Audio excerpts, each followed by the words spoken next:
Now, as we start off this year in January, and I know we're kind of into it, a few days into it, this is typically, for many of us, the season of self-improvement, which is good. And the reason this is good, and I don't have anybody in mind, but some of you need to improve yourself, okay? I'll just leave it at that, okay? So this is a good thing.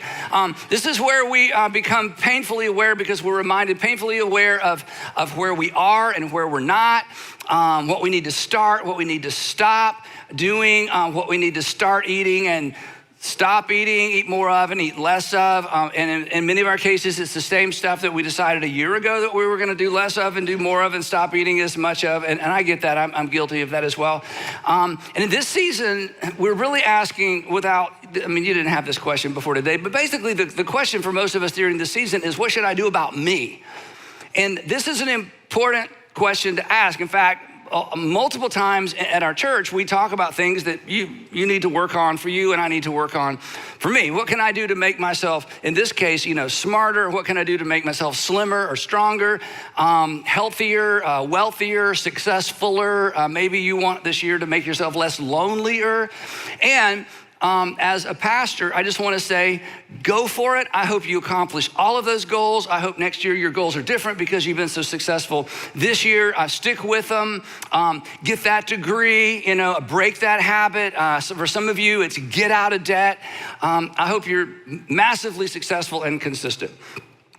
But I want to, in the next 3 times we're together beginning today, I want to add a question. I want to give you something to add, a second question that actually is gonna potentially help you. It may actually motivate you with your what should I do about me goals, but it's a different question.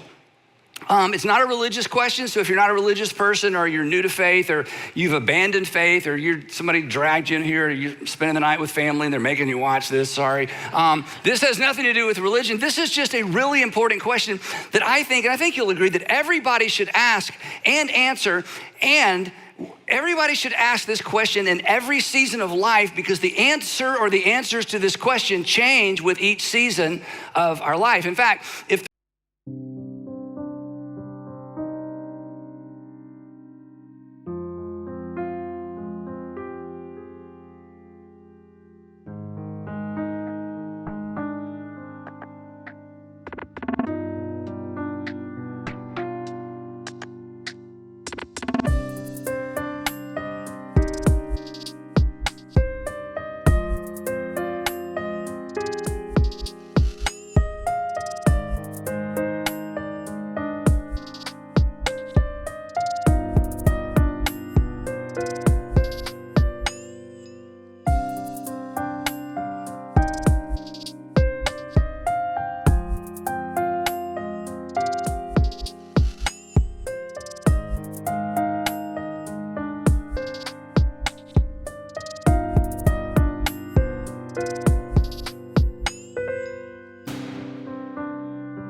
question, I'll tell you what it is in just a minute. If it sounds familiar, it's because I introduced this to our network of churches back in 2015. And every once in a while, I kind of drop it into something as a reminder. But in every season, we should all, I think, dust this off and ask and answer this question. Now, little heads up, little warning, this question will mess with you.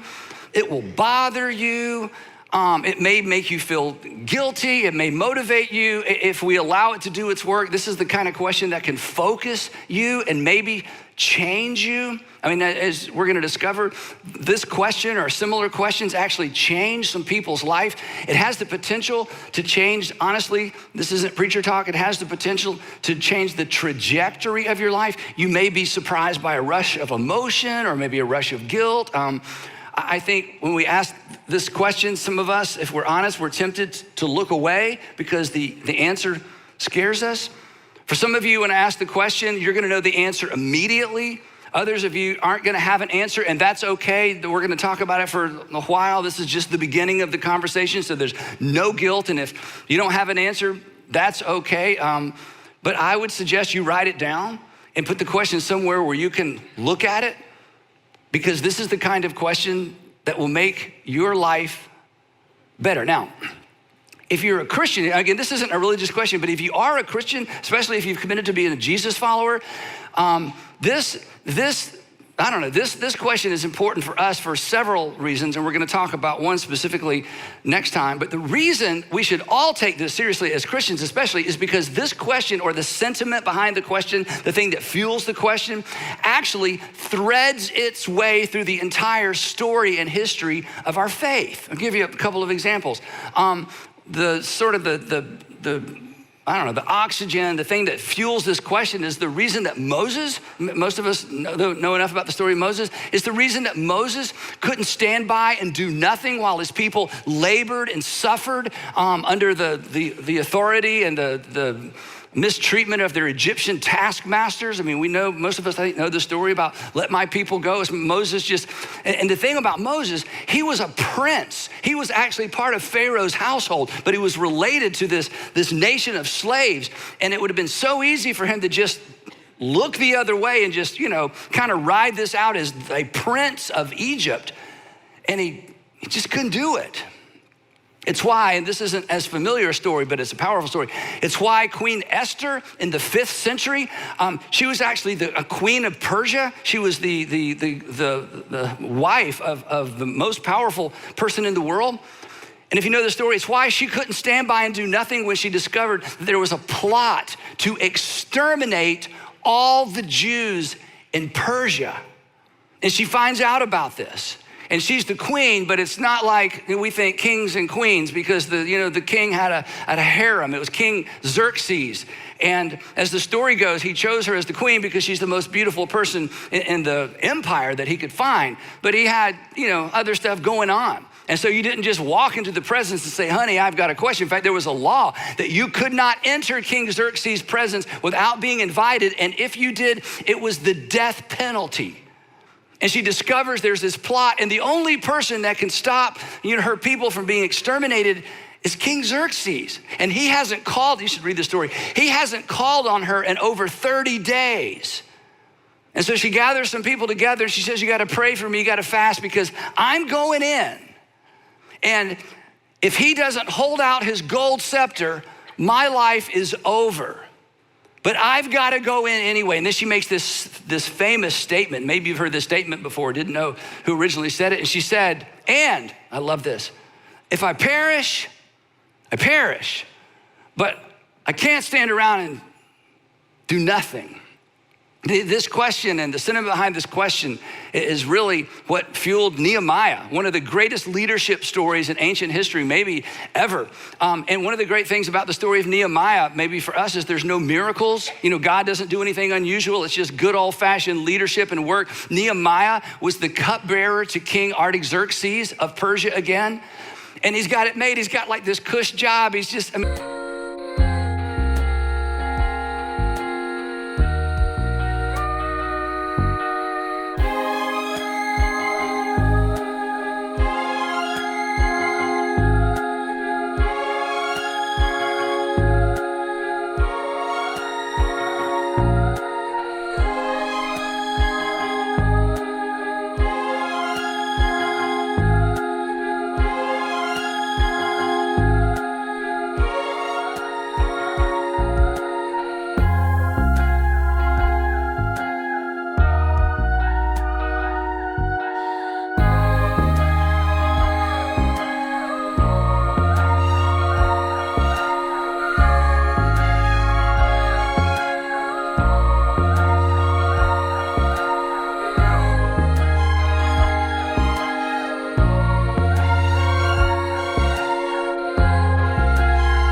He's living the dream in the most powerful empire of the world. He's got a relationship with the most powerful man, alive at that time. And he gets news that things are not going well in Judea, Jerusalem, where he's from, because he's a Judean. Originally, his family was. And he's got this tension on the inside. Things are bad there, but things are good here. But I can't unhear what I've heard. And he goes to King Artaxerxes and he asks for permission to leave his service. Nobody does this. I mean, you spend your whole life getting to this place. He asked for permission to leave his service to go back to Jerusalem, to do something for the people. In fact, he actually says, would you make me the governor of Jerusalem, of Judea, so I'll have the authority to go back and address the economy, to go back and address the fact that the gates have been burned down, the walls have been torn down, the people are depressed and distressed. And the king says, you have permission to go, and he goes, and it's an extraordinary, extraordinary story. But the thing that caused him to leave what was comfortable for what was uncomfortable really is behind the question that we're gonna wrestle with for the next few times that we're together. In some way, this is the reason that Jesus left his Father's side in heaven, the best that we can understand that, and came to be one of us and to live among us and to suffer as one of us. It is certainly, no exaggeration, it was certainly the reason that he left the safety of Galilee, where it was his people, and traveled south to the lion's den of Jerusalem, knowing what awaited him there. It's why, again, the Apostle Paul, continuing the narrative, is why the Apostle Paul, he gets to Athens, and he's kind of waiting to be picked up at the port in Athens to go on his way, and he wanders through the city of Athens. And this question, or what was behind this question, is the reason he couldn't keep his mouth shut. He's walking around in Athens, he's a nobody knows who he is, and he notices there's hundreds and hundreds and hundreds of altars, and people are making sacrifices to hundreds of gods, maybe thousands of gods. And this is a sophisticated city. These are sophisticated people, some of the brightest people in the ancient world. And he's like, oh my goodness, they don't know that God has done something for them, that the one true living God has done something for them, and he can't keep his mouth shut. He's just gotta do something, he's gotta say something. And he preaches this amazing message, and most everybody ignores him, but he's like, I just couldn't keep my mouth shut. And it's not just the ancient world that's been impacted by this question, or a question like it, the modern world. In fact, the modern world has been shaped by men and women who've refused to, this is so important, who've refused to look the other way. Who've refused to look the other way when the answer to this question became apparent. It's why Dr. King left the comfort and the safety of the North to come to the uncomfortable, unsafe South, and he stayed here because he could not unhear what he had heard, he could not unread what he'd read, and he could not unsee what he'd seen. It's why my friend, and some of your friends as well, Janine and Ian Maxwell, Janine ran one of the largest and most successful marketing companies in Canada some years ago. It's why that Ian and Janine Maxwell moved to a pretty much forgotten kingdom in the middle of Africa 12 years ago. They had visited Swaziland. The king later renamed it Eswatini. It's kind of cool if you're the king, you can say, we're gonna rename our country, and everybody just nods. So he renamed the country Eswatini. But when they moved there, and then first originally visited there, it was the kingdom of Swaziland. And when they got there, they saw children raising children because the AIDS pandemic had destroyed and killed off almost all the adults years ago. Sandra and I went and visited with them there, and we saw this firsthand. And when you see it, you can't unsee it.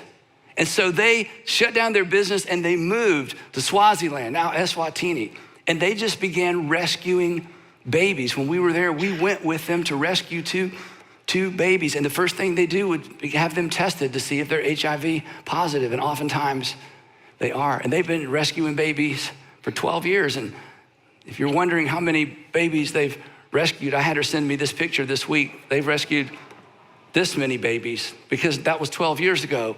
And now they're 12 years old and 11 years old, and this is Janine. 401, this is number 401. There's Ian on the other side, because once they saw it, they couldn't unsee it. And then she tricked me. She named one of the babies Andy. And now I have to fund them for the rest of my life. So little Andrew actually, I'm just kidding, anyway. It's why Hal and Dory Donaldson, some of you remember Hal and Dory.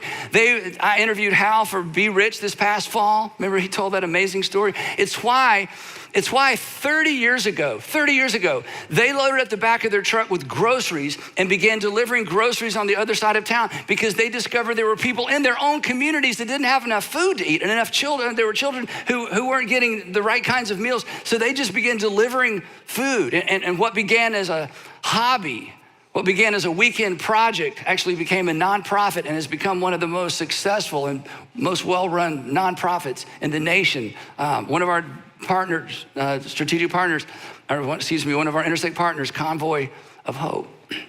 The answer to this question, no exaggeration, is really why we started this church.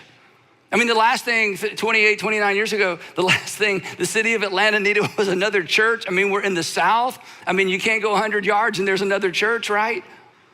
But we were convinced that Atlanta needed a different kind of church.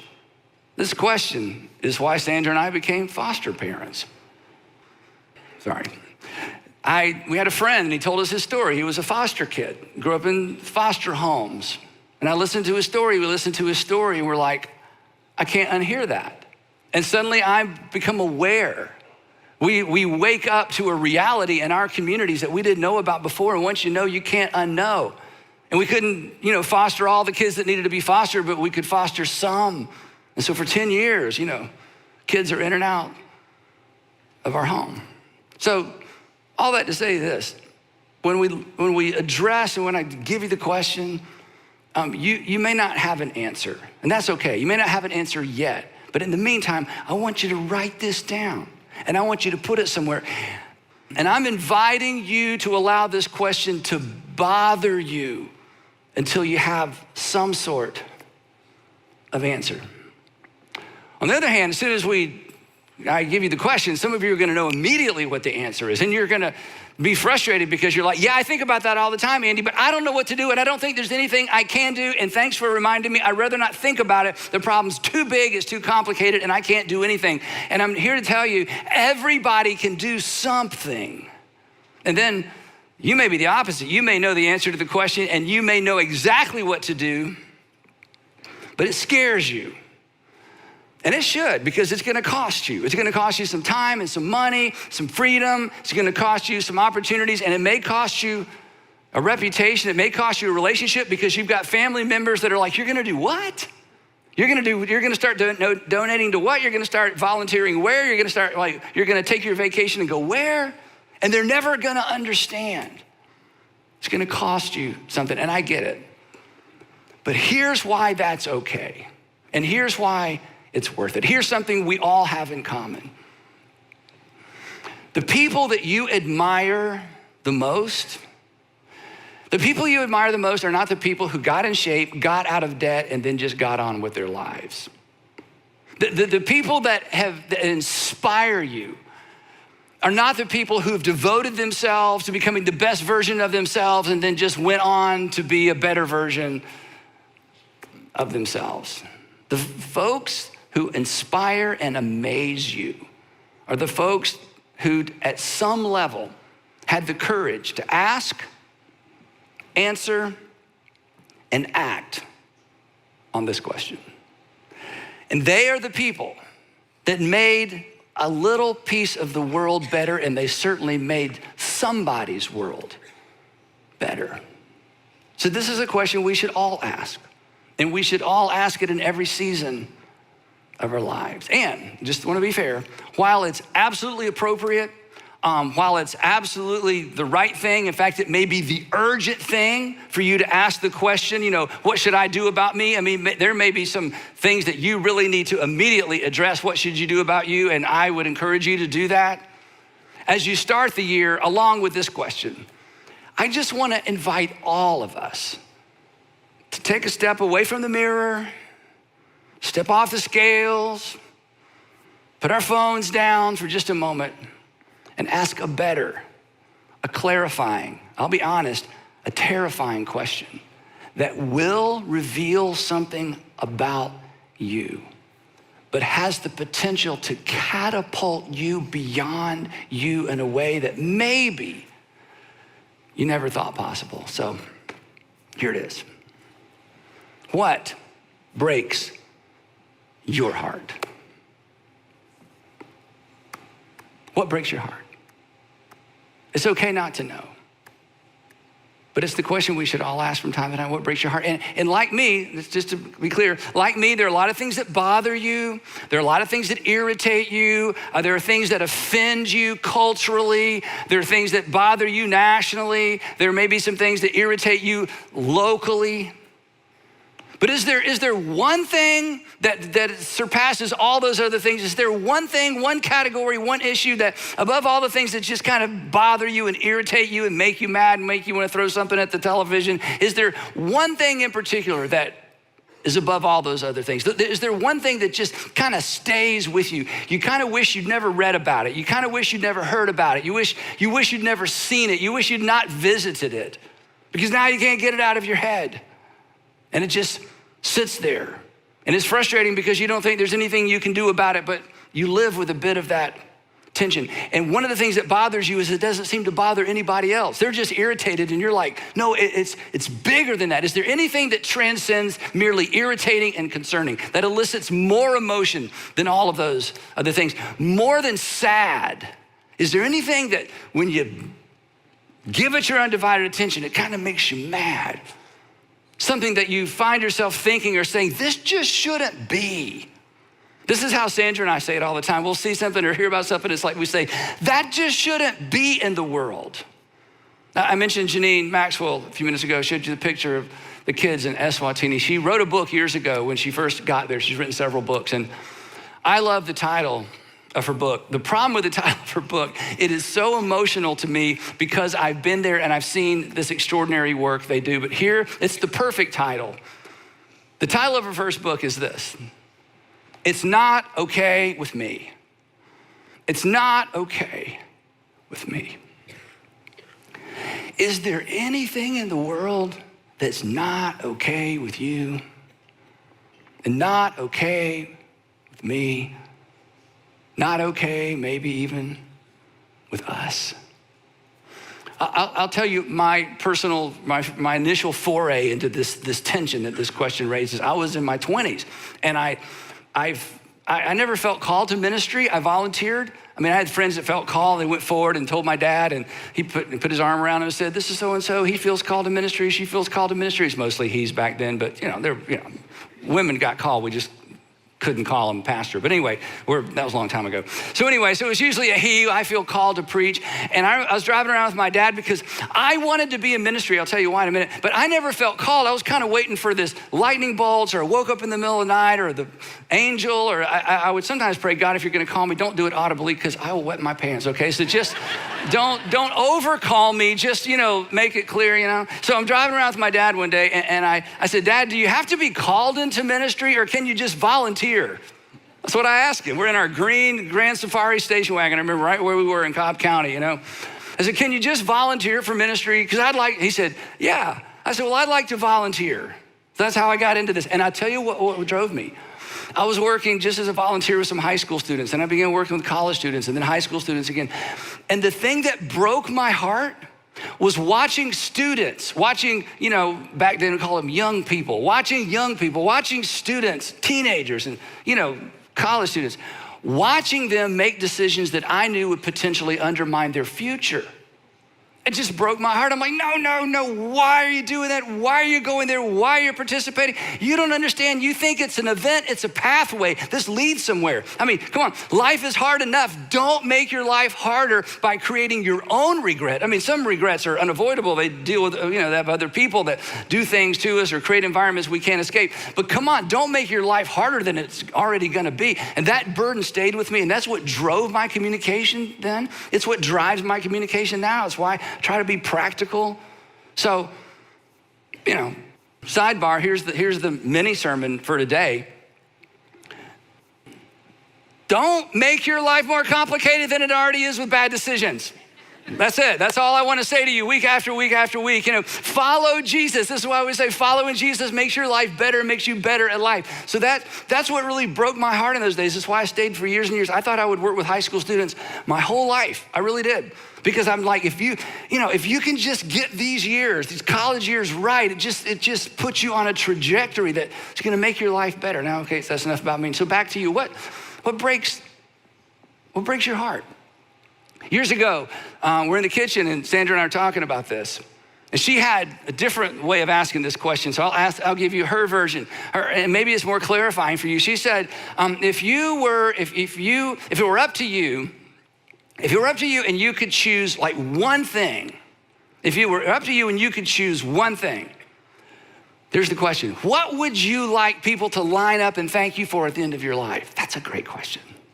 If you just pick one thing and all your productive years are over, you're sitting on the front porch somewhere and they're gonna line up people who've been in and out of your life, and you could choose what they would come and thank you for. In other words, the one thing that you would want to make a difference in the world or with a group of people, what would you like for people to thank you for at the end of your life? Here's another angle. This is kind of the nuclear angle. If you could push a button, that's why it's nuclear. If you could push a button and change one thing in the world, what would it be? If you could suddenly, you had the power to change one thing in the world, what would it be? Now, if you don't have an answer, don't force it. It's not gonna be a quiz. Nobody can read your mind. You don't have to know today. But if you don't know, if you don't have an answer, I want you to think about it because we're gonna continue to talk about it. What breaks your heart? Now, here's the good news. That was kind of the scare you away news. Here's the great news, okay? So I'm gonna bring you back. Regardless of your answer, you're not gonna have to face down a Pharaoh and deliver a nation from Egypt, okay? So you're not gonna have to do that, all right? So you can take that, that's already been done. You're not gonna have to rebuild a wall around a city. You're not gonna have to replace the burned down gates. You're not gonna have to restore a national economy. You're not gonna have to confront idol worshipers in the streets of Athens, all right? You probably won't even have to quit your day job. But you're probably gonna have to quit something. Answer this question honestly, you're not gonna have to give up everything, but you're gonna have to give up something. You probably won't have to leave the country, you probably won't have to leave the city, you probably won't have to leave your house, but you're gonna have to leave behind something. You probably won't have to leave the country, but I'll tell you what you will have to leave. You'll have to leave your comfort zone. And you're like me, and I'm like you. We kind of set our sights on the comfort zone.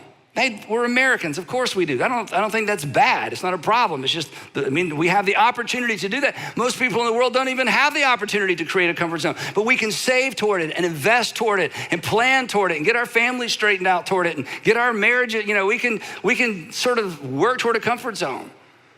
And we're all drawn there. In fact, some of you are close to there. Some of you finally got it set up. Some of you are in your 20s and you're like, one of these days. But if you let this question get to your heart, you won't be able to stay there all the time. You're gonna be forced, you're gonna be called, you're gonna be motivated to step out. Because whatever breaks your heart, you're not gonna be able to address it from the safety and the comfort of your comfort zone. You're not gonna have to give up everything, but you're gonna have to give up something. And here's the thing, that's okay. Let me make you a promise. Whatever you give up in order to address the thing that breaks your heart, here's the promise. You won't miss it. But if you ignore the tug, if you decide, I just can't look over there, I don't want to hear about that. If you ignore the grief or the anger or the heartbreak, if you keep telling yourself there's nothing I can do, let me tell you what you will miss. You'll miss an opportunity. And here's the real tragedy. You won't know you missed it. It came and it went. And you were so locked in, and I'm so locked in on my comfort zone and my thing, and somebody else can deal with that, and it's too big, and what could I do anyway? You'll miss and you know what you might miss? You might miss the opportunity of a lifetime. You might miss the greatest opportunity of your lifetime, an opportunity to make a difference in the world, but for sure to make a difference in somebody's world. And missing that opportunity, please hear this, missing that opportunity is what you should fear more than the potential cost of facing and answering that question. Let me say that again. Missing that opportunity, whatever it is, I don't know what it is for you. And if you miss it, you may not know either. Missing that opportunity is what you should fear. Because that opportunity, or those opportunities in different seasons of your life, are the opportunity to make a difference in the world and to make a difference in somebody's world. And here's why you should fear that more than you should fear what you're gonna have to give up. And you know this, because I remind you all the time and will continue to. At the end of your life, at the end of my life, you're gonna be celebrated for the difference you made, not the dollars you made. We're gonna be remembered for what we gave and not what we saved, and I'm all for saving. In other words, I tell you this all the time, and anytime you go to a funeral, you're reminded of this, but after funerals, we have a tendency, unless it's a really, really close relative, we have a tendency to kind of shake it off and get back to life and get back to what we're doing. And I understand this, but every time you attend a funeral, you're reminded of this, that in the end, not during, this isn't about the dignity of a person or the value of every human being that's been born in the image of God, but in the end, the value of a life is always measured by how much of it was given away. And you know that, and I know that. And what breaks your heart is your opportunity to leverage that while we're gonna talk about this in part 3, while you still have the opportunity to do so. And here's what's true of me and what's true of you. Every single day is another day that potentially that opportunity slips away. So this question shouldn't scare us. It should inspire us. What breaks your heart? So here's what I want you to do. I just want you to pay attention this week. And maybe you've got some close friends or some people who attend or who watch with you. Just talk about it. And this is equally as important. If nothing breaks your heart, you should pay attention to that as well. Because that says something about you. And it may be an indicator that you have some work to do. And if you are a follower of Jesus, as we're gonna talk about next time when we open the scripture and we dive deep into one of Jesus' most amazing teachings, it's a reminder that God wants to do some work in us. Because if it's all about me, no matter how much I weigh and how successful I am, and even how much generosity how generous I am, if it's all about me and if it's all about you, we have work to do. And if you're not a Christian, let me just be clear, if you're not a Christian or a religious person, I have no right to tell you what to do. And I'm not trying to manipulate you. I mean, your life is your life, and you gotta figure out what or who's gonna be the Lord or the King of your life. But if you call yourself a Christian and I call myself a Christian, we have a Lord. The Lord who said even the Son of Man, talking about himself, did not come to be served, but to serve and to give his life for those, and to give his life as a ransom for many. And those are our marching orders. And it's not to the exclusion of your physical health or your financial health or your success with your family. But if this isn't a part of, if this isn't a piece of, if this isn't a slice of your time and your opportunity and your talent and your treasure and your expertise, then maybe you have some work to do. So, in the meantime, get in shape, diet, exercise, get that degree, get out of debt, keep working on you. And here's why you should keep working on you. Because you should be the best version of you can possibly be in order to be a means to an end that is not you. And when you are willing to position yourself as a means to an end that doesn't end with you, you experience life that is truly life. And many of you in this room with me, and many of those of you at all of our campuses, and many of you watching, you know exactly what I'm talking about because this has been your life for years and years and years. So keep working on you because chances are there's something bigger than you that involves you that may be waiting on you. And I don't want you to miss it because that would break my heart. And we will pick it up right there next time in part 2 of A Better